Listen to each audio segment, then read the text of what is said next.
Well, the days of Power of the Force 2 were now clearly behind us, and Power of the Jedi was the new means of getting our Star Wars 3 and 3/4 figures. And this line was a little bit different, mostly because it was combining all of the movies, or at least all the movies that were out at the time. But no pun on LucasArts, Lucasfilm at all, but yeah, it was full throttle. I mean, this line was really the line that started digging deep into the character selection. Sure, we got, Mahdi and Slave Leia in Power of the Force 2, but almost everything in Power of the Jedi was a real hit and a real fan request. Now, as I mentioned earlier, this line combined the Classic Trilogy with Episode 1, as well as Episode 1-inspired concept figures. And the thing is, while Episode 1 did perform well at first, it kind of dropped off pretty quick. In fact, the $1 million that it made the first night was basically its peak. After that, it was just downhill, and as more and more people watched the film, it became something they were souveniring as opposed to buying toys for. So the orders came from Lucasfilm that the new line had to be 50-50, half Classic Trilogy, half Episode 1. And the thing is, there were a lot of Episode 1 figures already in development that were going to continue on the red cards, which would have been Comtech 2.0. You can see the video I did on that on this playlist a couple videos ago, capturing that aspect. So while they had a lot of Episode 1 figures, the original trilogy characters that were ready to go were, well, not as plentiful, but there were quite a few, and they tended to follow the strategy that had already been put in place by the end of Power of the Force 2, with first the flashback and then the Comtech figures. As a quick reminder, these final waves of Power of the Force 2 connected the original trilogy to Episode 1 by featuring characters as they looked in the original and as they looked in Episode 1, or their counterpart, if you will, like Luke's counterpart would be Anakin, or Vader's counterpart would be Anakin, and the movie was highly promoted on the back. Now, we did get some original characters from these final waves of Power of the Force 2, namely a Anakin Skywalker, not quite ghost, I guess Jedi as if he never died, I don't know, and as well as Aunt Beru, the first time we ever got a figure of her.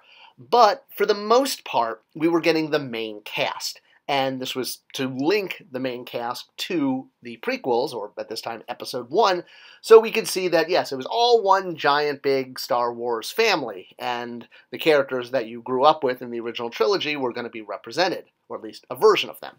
Now, we'd gotten a lot of main characters, obviously, already in Power of the Force 2. As example, back in Wave 1, in '95, we got Obi-Wan Kenobi. And Obi-Wan Kenobi was back in the end of Power of the Force with a flashback figure showing how he went from the old version, played by Alec Guinness, to the prequel version, played by Ewan McGregor. Now, the thing with Obi-Wan Kenobi, I mean, obviously, this is one of the characters that actually had a significant role in both trilogies. And Power of the Jedi featured quite a lot of prequel Obi-Wan Kenobi, since, again, a lot of these figures were already in development as part of a year 2 of the Episode 1 line.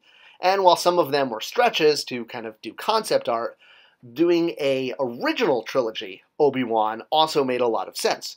And likely this figure was developed before the move to take Episode 1 and Power of the Force 2 and put them together into one line, because, well, if you look at the rollout, it was all alternate versions of main characters. And while we mostly know Obi-Wan in his robes, he does spend quite a lot of time in the film without his, I guess, outer cloak on, just his inner robes, both in his home when he's explaining to Luke, as well as during the flight on the Falcon to what was Alderaan. I'm pretty sure, I mean, I'm making this up here, but I'm guessing that Hasbro designers sort of figured this out as an alternate look, since they had been doing all of the Jedi for the prequels.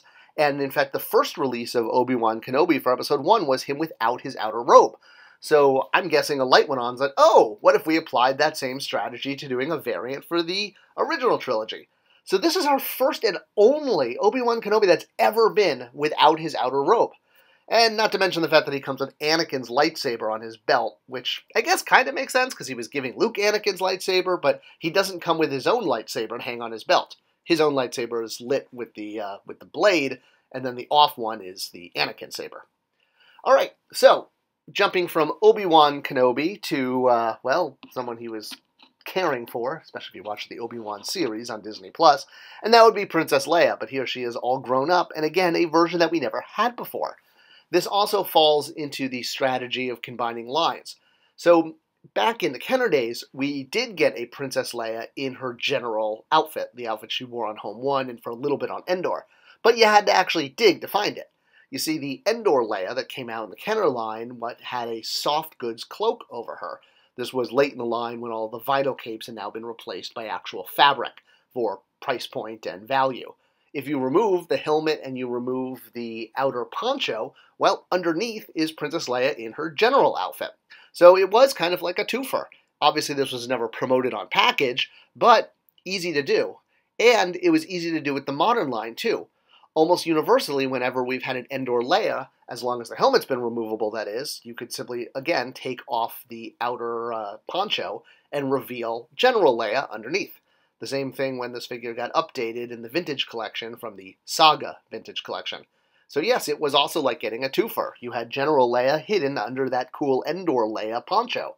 So a lot of people, including myself, actually wound up buying doubles every time this figure came out. But this one, the one from Power of the Jedi, the only time we've ever gotten Leia packed out as General Leia. Much like that Obi-Wan, the only time we got him packed out without his outer cloak. So it was following the strategy of something a little new, a different way of doing the original figure. But this was also a very low tooling figure, because most of the figure already existed. In both the Speeder Bike and Millennium Minted Coin releases from Power of the Jedi, we got Endor Leia, and while the helmet wasn't removable, the outer cloak was, and underneath her outer cloak was General Leia. So, because of the request from Lucasfilm to get 50% of the figures from Power of the Jedi as Classic Trilogy, it was pretty easy to do this. Since, again, you had the existing body, it was just under that Endor Leia cloak, or cloak, I guess. Well, whatever you want to call it, the camouflage. So we would have quite a few versions of this character over the years, and every time it was Princess Leia from Endor, you would get a free Leia General. But the only time we got Leia General as is was this one, and this is both a quick to market because the body already existed, just needed a new head, and it also brought a main character out. The next character in the original trilogy lineup for Power of the Jedi was the Mon Calamari Officer, also a huge favorite of mine. You can tell I really like Power of the Jedi. So this was a figure I had wanted for a long time. I was a huge fan of Admiral Akbar, and getting more Mon Calamari, I mean, they do make great toys, and we see them pop up a lot, but oddly, it's almost always toys from other areas of the franchise. In Return of the Jedi, when you have Akbar surrounded by his other Mon Calamari officers, well, they tend to not really show up as toys. We've gotten a lot of Admiral Akbars, we've gotten Mon Calamari Jedi, we've gotten all sorts, but yeah, we've never before or since gotten his staff. And they're cool because they're in a different outfit, they have a really unique helmet on that sort of goes around the top of their head and opens for their eyes and forehead. Now there is another group of Mon Calamari on Home 1. These were the commandos that were behind Mon Mothma. Still haven't gotten any of them. And for as popular as Mon Calamari are, it's almost surprising that this is the only other Mon Calamari we've gotten from the original trilogy. We've gotten Senators, we've gotten Jedi from the prequels, but yeah, that's it. And even the image of one that is on the front of the card shows him without the helmet. So, you almost even get two figures. You can remove the helmet and he's a different Mon Calamari officer. Of course, he's made with a lot of shared parts from Admiral Akbar, and also what helped him get quickly to market to fulfill that 50-50 rule. Love to get a modern version, using that vintage collection Admiral Akbar and repaint it, give the guy a helmet again, but hey, the tooling is there, Hasbro. Make it happen for us Mon Calamari fans. Alright, next up in the Power of the Jedi Classic Trilogy releases was a variant of Vader. And yes, much like the other two previous figures, following along with that strategy of refreshing main characters, but doing it a little different. So, this is the first Vader we ever had that is actually Luke as Vader. If you remember from on Dagobah, there's a fake Vader, and when Vader's head explodes, it's Luke underneath. Now, interesting, there were actually two different packouts. The US one was Vader, but internationally, it was packed out with Luke's face revealed, as well as with a burst-on package calling this figure a secret Luke figure. Now, there was one con to this figure. When you took the head off to recreate the head being decapitated in the movie, it kind of falls apart. Now, getting variants of Vader is tough. It's kind of like Chewbacca. He doesn't really change outfits that much. And if you saw, the final waves from Power of the Force 2 were all about finding ways to refresh the main characters. Vader got refreshed with hands on his hip. Well, this time he gets red eyes and a removable faceplate.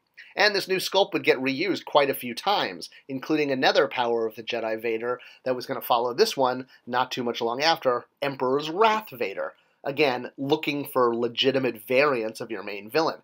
It's not easy to do. And Dagobah Vader would go on to get redone in the line actually a few times, but this Power of the Jedi one was first to market, and it was the first time we ever got a figure. Now, there were versions of Vader on Dagobah that didn't have a removable faceplate, and in fact, both of these box sets had a different Vader in it. We'll get to that down the line. But there was another single-carded version, the Black Series, when it was for 3 3/4, as well as 6-inch, had a version of this Vader, or version of Luke, and it was then re-released with a Kodak Moment real scan deco in a Target 3-pack called the Cave of Evil, where it also came with Luke and Yoda. So, yeah, it was definitely an improvement over previous releases of this figure, and every time the figure gets re-released, it's absolutely a sort of upgrade and a step up. But getting this figure first in Power of the Jedi, well, it's left a lot of people hoping that maybe we'll get an official vintage carded release, since, again, it's really hard to find variants of Vader. He basically wears the same outfit. Granted, in A New Hope and Empire, there's just some differences in the striping of the glove and the way the armor is, but otherwise, visually, it's the same guy. So, yeah, not only do we get more Dagobah figures, which is tough, because Dagobah kind of has a very limited number of people who actually do something on it. And, hey, if you wanted to consider this figure actually Luke Skywalker and not Darth Vader, apparently that's legit too, because it was a secret Luke figure.